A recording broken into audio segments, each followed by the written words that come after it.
여러분 따라해 보시면 좋겠습니다. 수고하였어도 이것도 헛되도다. 시작.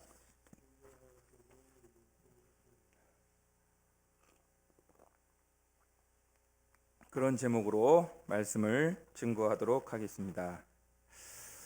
오늘 본문을 읽어보시면요, 거의 매 절마다 유독 반복적으로 많이 나오는 낱말이 있습니다. 눈치채셨죠? 바로 수고라는 낱말입니다. 17절에는 안 나오지만 18절에 내가 한 모든 수고를 미워하였노니, 19절에 수고한 모든 결과를, 20절에 모든 수고에 대하여, 21절에 수고하였어도, 22절에 모든 수고와 마음에 애쓰는 것이, 23절에 수고하는 것이 슬픔뿐이라. 그러니까 거의 매 절마다 수고라는 낱말이 반복적으로 총 7번이나 나오고 있습니다. 여기서 수고라고 번역된 히브리어 원어가 다 같지는 않습니다만 뜻은 대동소이합니다. 자기 직업 영역에서의 성공과 성취를 뜻하는 낱말입니다. 한 번 더 반복해 볼까요? 여기서 수고란 자기 직업 영역에서의 성공과 성취를 뜻하는 낱말입니다. 그런 의미에서 유진 피터슨 목사님께서 번역하신 메시지 성경을 보시면 오늘 본문 전체의 의미가 보다 더 실감나게 번역되어 있습니다. 그래서요, 제가 이 메시지 성경 버전으로 한번 읽어드리고자 합니다. 나는 사는 것이 싫다. 내가 볼 때 세상에서 하는 일은 하나같이 미치는 장사다. 모두 연기요 허공의 침뱉기다. 내가 이 세상에서 성취하고 쌓아올린 모든 것이 싫어졌다. 저 세상에 갈 때 그것을 가져갈 수 없고 내 뒤에 올 사람에게 물려주어야 한다. 내가 골똘하게 생각하고 수고하여 이 땅에서 이룬 결과들을 자격이 있을지 모르는 누군가가 차지할 것이다. 이 또한 연기일 뿐이다. 그래서 나는 하던 일을 그만두었고 이 세상에서 바랄 수 있는 모든 것에 대한 기대를 접었다. 수고해서 얻은 모든 것을 손가락 하나 까딱하지 않은 누군가에게 넘겨줘야 한다. 넘겨줘야 한다면 뼈 빠지게 일하는 것이 무슨 소용이란 말인가? 한낱 연기일 뿐이다. 처음부터 미치는 장사다. 힘들게 일하는 인생에서 얻는 것이 무엇이겠는가? 동틀력부터 해질녘까지 고통과 슬픔이 이어진다. 하룻밤도 편히 쉬지 못한다. 모든 것이 한낱 연기일 뿐이다.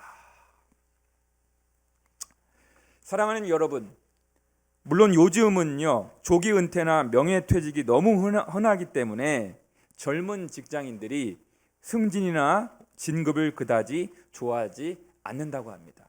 새로운 풍속도입니다.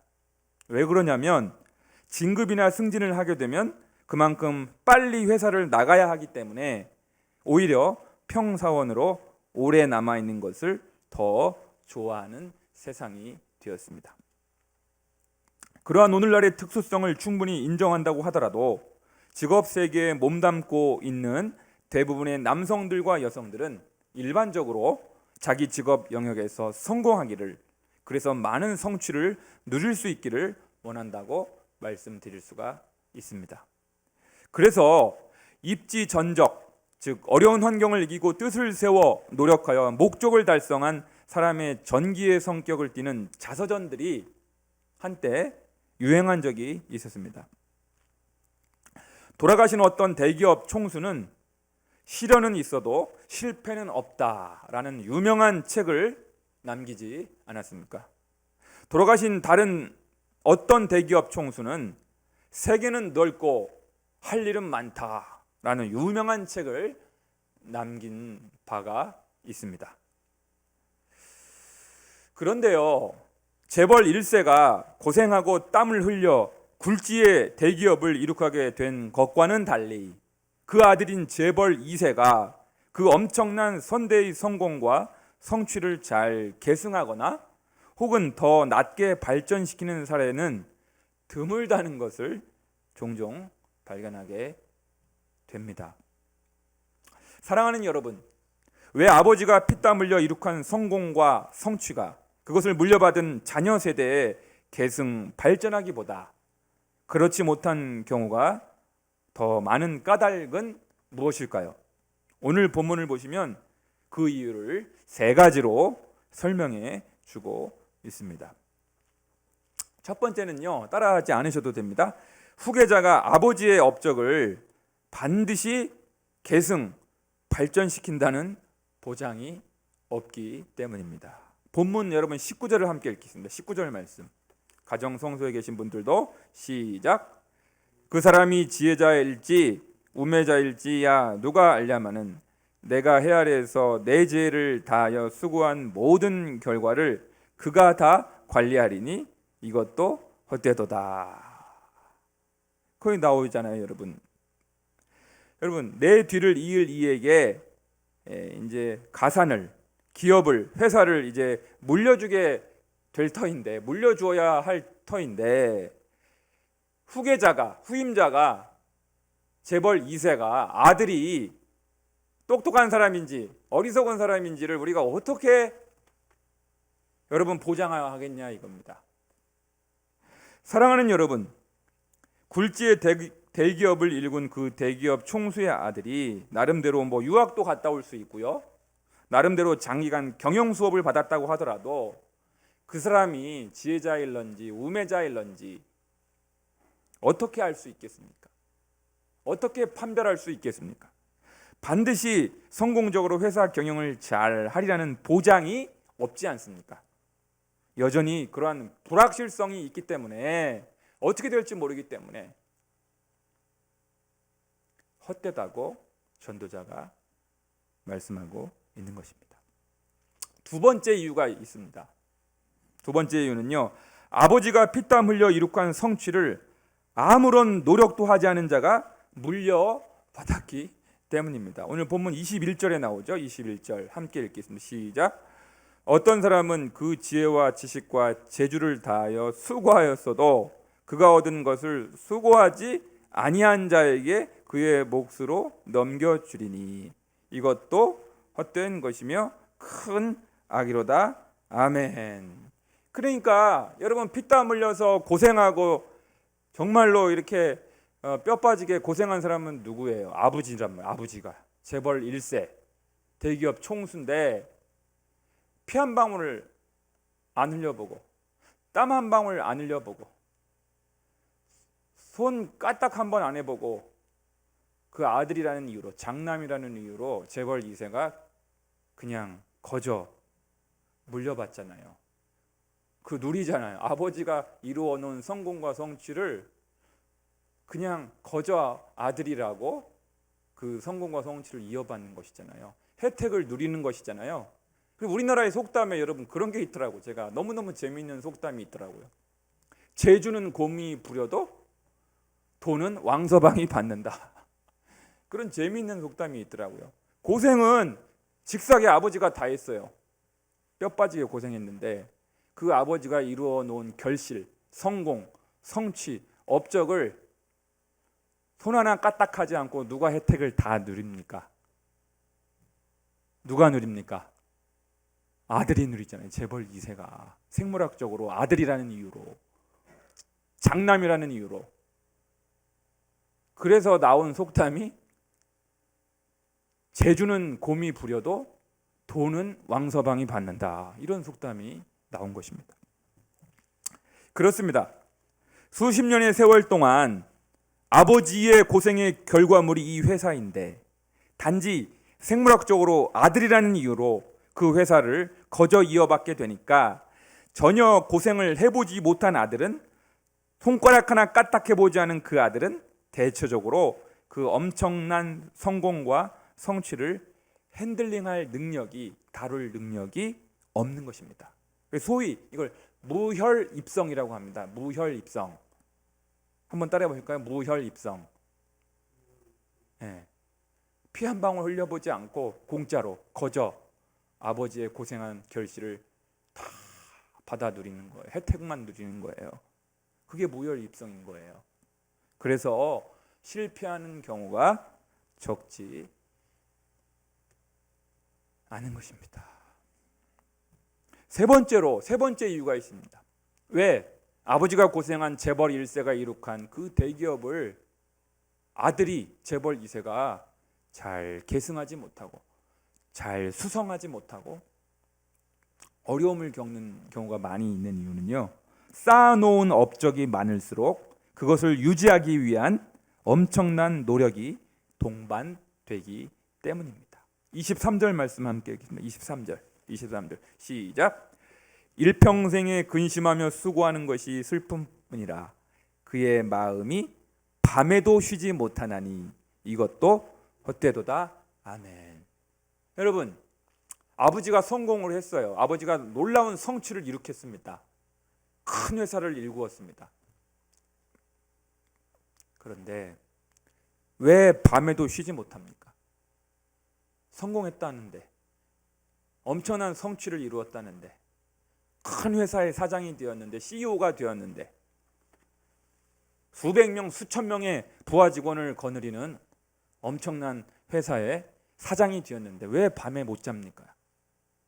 왜 두 다리를 뻗고 밤에 편하게 잠을 못 잡니까? 여러분,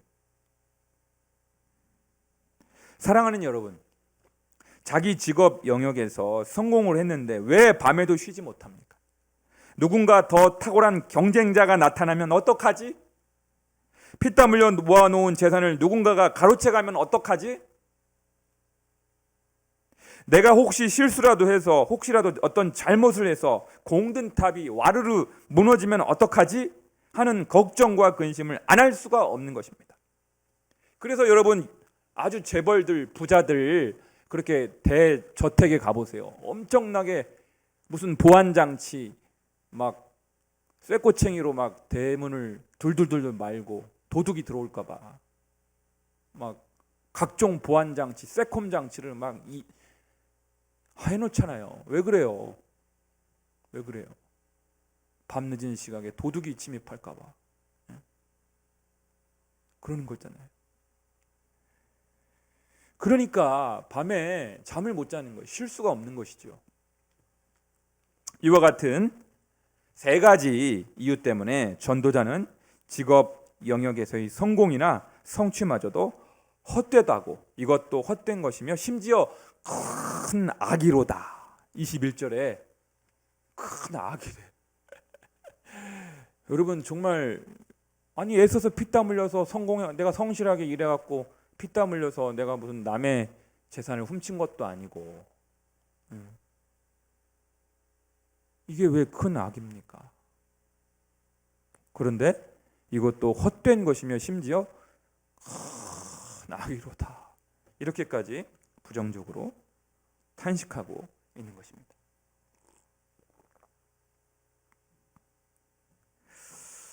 사랑하는 열린광성의 식구 여러분, 그렇다면 우리 그리스도인들은 항상 직업 영역에서 성공도 하지 말고 성취도 누리지 못하고 늘 가난하게 혹은 늘 평범하게만 살라는 말입니까? 오늘 성경을 묵상 다 헛된 거니까 그냥 적당히 먹고 살 만큼만 일하고 욕심도 부리지 말고 야망도 품지 말고 평범하게 가난하게 살라는 이야기입니까? 윗자리는 다 불신자들에게 내어주고 그리스도인들은 항상 말단 평사원으로만 지내라는 이야기입니까? 그렇지는 않을 것입니다. 이제 우리는 성경이 사업이든 직장이든 직업 영역에서 어떤 자세로 살아가기를 원하는지를 성경을 통해서 살펴보고자 합니다. 오늘 본문, 오늘 설교의 하이라이트입니다. 야고보서 4장 13절부터 17절을 여러분 펼쳐주세요. 신약 성경으로 돌아가서 우리 가정성소에 계신 열린광성 식구들 야고보서를 한번 펼쳐주세요. 제가 개척 초반에 야고보서로 주일마다 설교를 한 적이 있었죠. 야고보서 4장.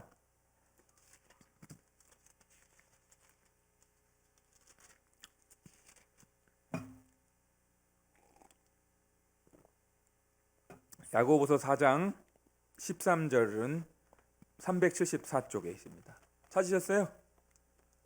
374쪽에 야고보서 4장 13절부터 17절까지, 제가 13절 여러분들이 14절로 화답해 주세요. 들으라 너희 중에 말하기를 오늘이나 내일이나 우리가 어떤 도시에 가서 거기서 1년을 머물며 장사하여 이익을 보리라 하는 자들아.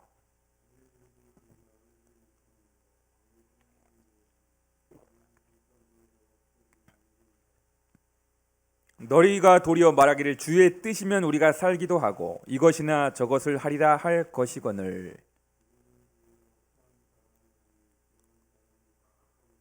다 같이. 그러므로 사람이 선을 행할 줄 알고도 행하지 아니하면 죄니라. 아멘. 여러분, 사랑하는 우리 열린광성 식구들, 특별히 직업 영역에서 열심히 뛰고 계시는 우리 남녀, 우리 직장인 여러분, 그리고 장차 직업을 선택하고 직장을 선택해야 할 우리 초중고 자녀들과 청년들이요, 취준생 여러분들이요, 이 야고보서 4장 13절부터 17절의 말씀을 통하여 직업 선택에 관한 하나님의 뜻이 밝히 이 시간 드러나기를 간절히 축원합니다. 세 가지로 우리가 직업에 임하는 성경적 자세를 서너 가지로 제가 좀 요약해 드리고자 합니다. 첫 번째로요, 한번 이것은 따라해 주시면 좋겠습니다. 배우자 및 직업 선택도 중요하지만 그에 앞서서 영혼의 문제를 먼저 해결해야 합니다. 여러분, 인생을 살아보니까 제일 중요한 선택은요, 배우자 선택이에요. 그 다음에 직업 선택이에요. 직업 선택. 그런데 이게 엄청 중요하거든요. 배우자 선택과 직업 선택. 그런데 이 중요한 이 두 가지 선택보다도 더 중요한 게 있다는 거예요. 더 우선적인 게 있다는 거예요. 그게 뭐냐면 영혼의 문제입니다. 영혼의 문제.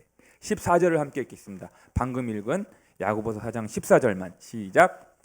내일 일을 너희가 알지 못하는도다. 너희 생명이 무엇이냐? 너희는 잠깐 보이다가 없어지는 안개니라. 여러분, 우리의 생명은 언제 죽을지 아무도 모릅니다. 몇 살까지 살 수 있을런지 물론 평균 수명이라는 게 있기는 있지요. 그러나 그럼에도 불구하고 언제 죽을지 아무도 모릅니다. 그러므로 인생의 가장 우선순위인 영혼의 문제, 생명의 문제를 가장 시급하게 해결받아야 한다는 것입니다. 여러분, 평생 피땀 흘려서 사업에 성공도 하고요, 직업 영역에서 엄청난 성취를 누렸는데 정작 누가복음 12장 20절에 나오는 어리석은 부자의 경우처럼 어리석은 자여 오늘 밤에 내 영혼을 도로 찾으리니 그러면 내 준비한 것이, 내가 쌓아놓은 것이, 내가 쌓아놓은 성과, 성취, 놀라운 그 성공이 과연 누구의 것이 되겠느냐 하는 거예요. 누구의 것이 되겠느냐. 오늘 밤에 내가 너의 영혼을 취하여 가리라, 데려가리라. 그러면 그 이튿날 싸늘한 송장으로 돌변할 수밖에 없는 것이 인간의 운명입니다. 그렇다고 한다면요, 인간에게 있어서, 인생에 있어서 가장 중요한 절박한 과제는 뭐냐면요, 돈 많이 버는 것보다, 돈 많이 벌을 만한 직장을 선택하는 것보다 더 중요한 것은 뭐냐면 내가 과연 하나님 앞에 섰을 때 구원받을 수 있겠느냐 하는 거예요. 구원받을 수 있겠느냐.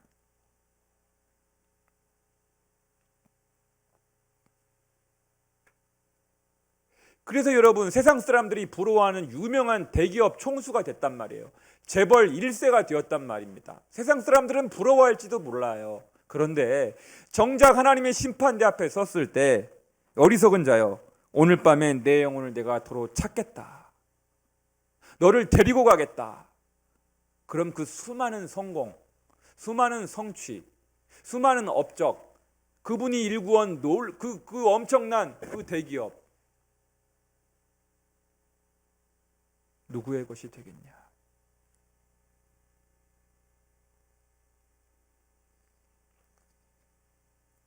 그러니까요, 세상에서 가장 불행한 것 중에 하나는 뼈 빠지게 고생했어요. 바람도 피지 않고 남의 물건 훔치지도 않고 성실하게 일생을 살았단 말이에요. 성실하게. 그래서 큰 회사를 일구었어요. 성공했어요.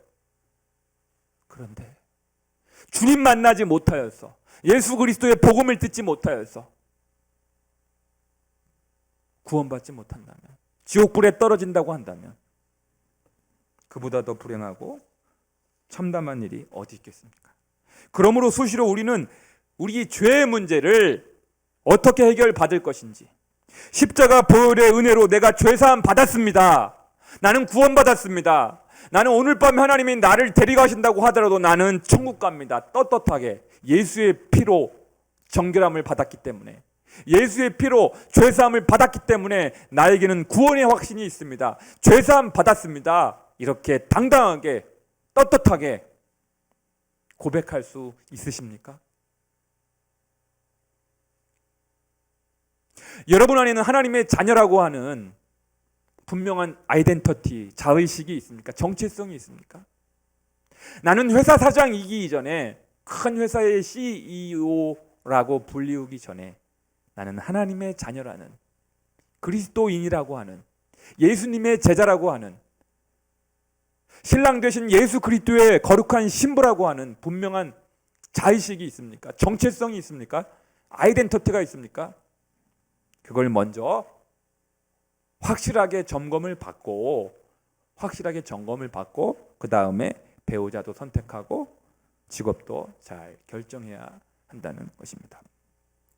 두 번째로요, 직업 선택을 할 때, 한번 따라해 보실까요? 직업 선택을 할 때 구체적인 하나님의 인도하심을 받아야 합니다. 여러분 15절 말씀 한번 읽어주세요. 15절 시작.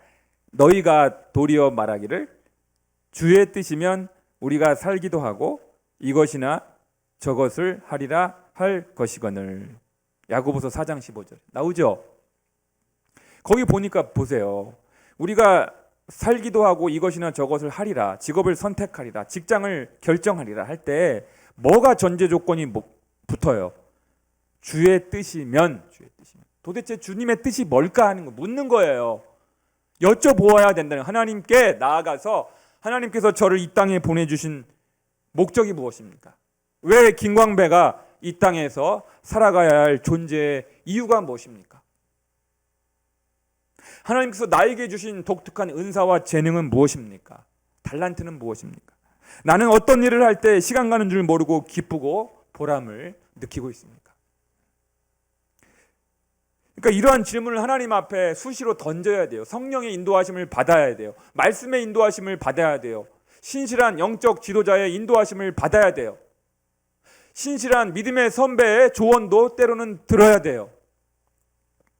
그러면서 주님의 인도하심을 받아야 하는 것이지, 주변에서 돈을 많이 번다고 하니까, 주위에서 앞으로 전망이 좋은 직업이라고 하니까 덜컥 그런 분위기에 편승해서 직업과 직장을 선택하는 것이 아니라, 우리는 수시로 직장을 선택하고 직업을 결정함에 있어서 성령님의 뜻이 무엇인지, 주님의 뜻이 무엇인지, 하나님께서 나를 왜 이 땅에 보내셔서 이 지상생애를 살아가게 하셨는지 질문해야 합니다. 물어야 합니다. 그럴 때 여러분들이 직장과 직업을 제대로 선택할 수 있게 되는 것이죠. 세 번째로 따라해 보시겠습니다. 하나님께서 혹시 직업에서의 성공과 성취를 선물로 주셨다면 자랑해서는 안 됩니다. 16절 말씀 읽겠습니다. 시작. 이제도 너희가 허탄한 자랑을 하나니 그러한 자랑은 다 악한 것이다. 여러분, 높은 자리에 계신 분일수록, 뭐 회사 사장이라든지 큰 회사의 CEO라든지 대표이사라든지 이사라든지 1급 공무원, 2급 공무원이라든지 나름대로 성실하게 이렇게 직장 생활을 하고 직업 생활을 했더니 하나님께서 나를 높은 자리로 올려주셨어요. 그럼 나도 모르게 우쭐해질 수가 있는 것입니다. 내가 장관이야. 내가 국회의원이 되었어. 내가 회사 CEO야. 내 밑에 부하 직원이 300명이나 있어. 자랑하고 싶단 말이에요. 자랑. 내가 성공했다라고 우쭐해질 수가 있다는 거예요. 내가 연봉이 얼마인지 아냐고, 1년 연봉이 하면서 막 자랑하고 싶은 거예요. 네. 그런 마음이 들어요, 여러분. 사람이 성공하면요. 안 들 수가 없는 거예요. 내가 지금 타고 다니는 차가 외제차예요, 외제차. 이런 거 자랑하고 싶은 거예요. 성공했으니까.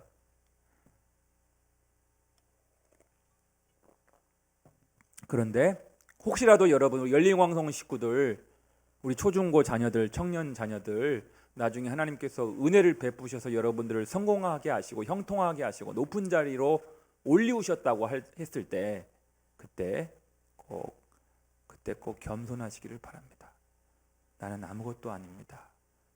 하나님께서 선물로 주셨습니다. 하나님께서 행하셨습니다.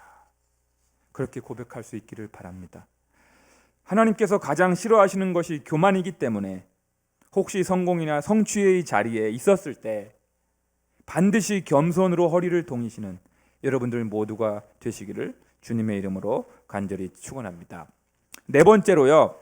한번 따라해볼까요? 하나님께서 혹시 직업에서의 성공과 성취를 선물로 주셨다면 적극적으로 봉사의 기회로 선용해야 합니다. 여러분 17절 말씀 야고보서 4장 17절을 함께 읽겠습니다. 시작. 그러므로 사람이 선을 행할 줄 알고도 행하지 아니하면 죄니라. 아멘. 그러니까 여러분들이 직업 영역에서 직장에서 성공하고 성취를 누리고 높은 자리로 올라가고 승진하고 진급했어요. 높은 자리에 CEO가 됐어요. 그 자리를 주신 목적이 뭐라고요? 그 자리에 여러분을 두신 목적이 무엇입니까? 방금 읽었잖아요. 17절. 그러므로 사람이 선을 행할 줄 알고도, 선 동그라미 행 동그라미 선행, 착한 일, 다른 사람들의 유익을 위하여 자기 자신의 유익과 만족이 아니라 타인의 유익과 만족을 위하여 이타적으로 많은 선행을 하라고 그런 책임 있는 자리에 여러분을 두게 하셔서 성공하게 하셨다는 것입니다. 사랑하는 여러분, 꼭 목사나 선교사가 되어야만 하나님 나라를 위해 봉사할 수 있는 것이 아닙니다. 절대 아닙니다. 종교적인 직업을 선택하고 전임 사역자로서의 삶을 살아야만 주님을 위해 일하는 것이 결코 아닙니다. 오히려 평범한 직장인이었으면 죄를 짓지 않았을 텐데 목사로서, 선교사로서, 무슨 사역자로서 하나님의 영광을 가리우는 일이 오늘날 얼마나 부끄럽지만 많습니까? 중요한 것은 어떤 직업을 선택하든지 어떤 직장에 몸담고 있든지 선행과 봉사의 자세로 감당해야 한다는 것입니다. 제가 오늘 설교를 준비하면서 이렇게 결론을 맺었습니다.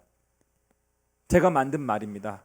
이것만은 여러분 꼭 기억해 주세요. 오늘 설교 다 잊어먹어도 하나만, 이것만 기억해 주시면 좋겠어요. 우리 열린광성 식구들 한번 따라해 봅시다. 이것만 꼭 기억해 주세요. 직업에는 귀천이 없습니다. 시작. 그러나 직업을 수행하는 태도에는 귀천이 있습니다. 할렐루야. 아멘. 예, 우리 강성표 집사님 아멘 하셨어요. 여러분, 직업에는 귀천이 없습니다. 절대로 없습니다. 다만 직업을 수행하는 이의 태도에는, 그 자세에는 귀천이 있다는 것입니다. 여러분, 혹시 하나님께서 은혜를 베푸셔서 여러분을 직업 세계에서 남다른 성공과 성취를 누리는 자리에 있게 하셨다면 우리는 어떻게 처신해야 할까요? 모세골 이명수 목사님께서 쓰신 책 하나님과 함께하는 여정에 나오는 글의 일부를 인용하고 마치려고 합니다. 돈을 다른 사람보다 많이 벌었다고 축복받았다고 자랑하면 안 됩니다. 내가 번 돈으로 내가 몸담고 있는 현실을 나아지게 하는 데 사용하고 있는가를 물어야 합니다. 다른 사람보다 학벌이 더 뛰어나다고 교만해서는 안 됩니다.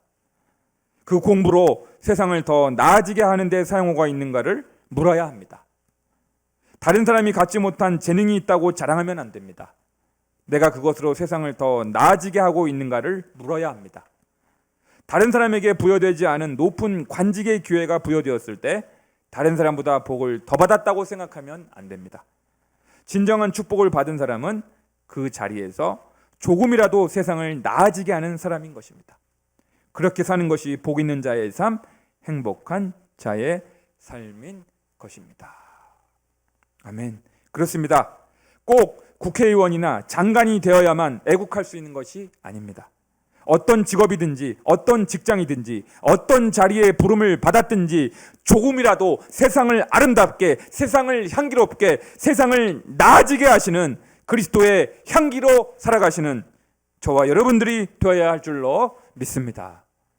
기도하겠습니다.